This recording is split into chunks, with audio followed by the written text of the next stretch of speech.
মাঝে মাঝে একটু অন্যরকম খেলে মনটাও ভালো লাগে। আমি ডাল পুরি বানিয়েছিলাম। তার জন্য ছোলার ডালটাকে আমি সারা রাত ভিজিয়ে রেখেছিলাম।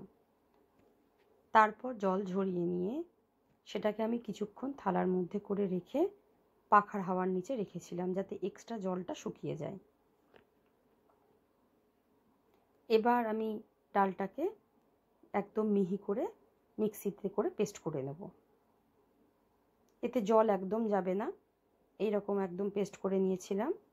এবার কড়াইয়ে তেল দিয়ে একটু আদা আর কাঁচা লঙ্কা থেতো করে নিয়েছিলাম, সেইটা দিয়ে দিলাম।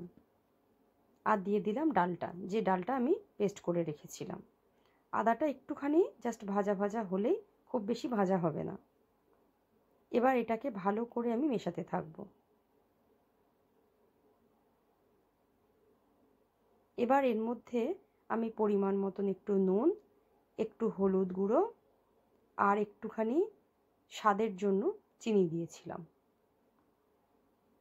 তারপরে সবগুলো ভালোভাবে আবার মেশাতে থাকবো আর বারবার করে নাড়তে থাকবো। এরপর আমি একটুখানি হিং দিয়েছিলাম।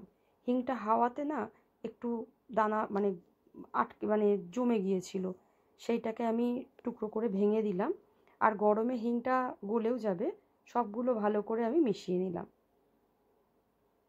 আমি আঁচটা কম রেখেই, গ্যাসের ফ্লেমটা একদম কম রেখেই নাড়িয়ে নিচ্ছিলাম, যাতে দানা দানা হয়ে যাচ্ছিল সেটা আস্তে আস্তে ভেঙে যায়।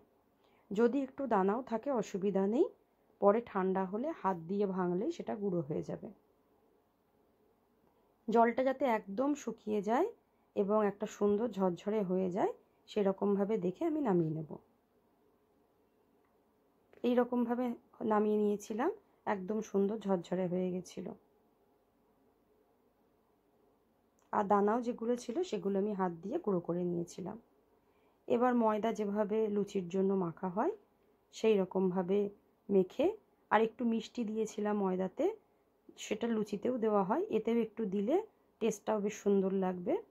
তারপর পুর মতন করে তার মধ্যে একটু ভরে ভরেই ডালটা দিয়েছিলাম।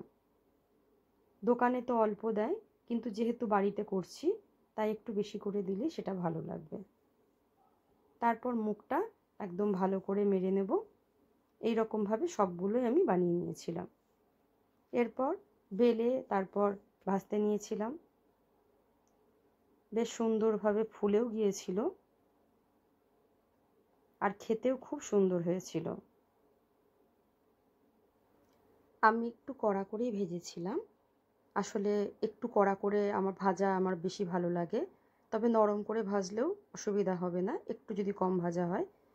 ভেতরে ভর্তি একদম ডাল হয়েছিল আর খেতেও খুব সুন্দর হয়েছিল। আমি এটা যেরকম নর্মাল আলুর দমটা করি হালকা, সেই রকম দিয়েই খেয়েছিলাম। কারণ এই একই তো অয়েলি, তারপরে যদি রিচ তরকারি করি সেটা একটুখানি অসুবিধা হয়ে যাবে শরীরের জন্য। সেই জন্য হালকা তরকারি দিয়েই খুব সুন্দর লেগেছিল খেতে। এইভাবে করে দেখবেন, খুব ভালো লাগবে।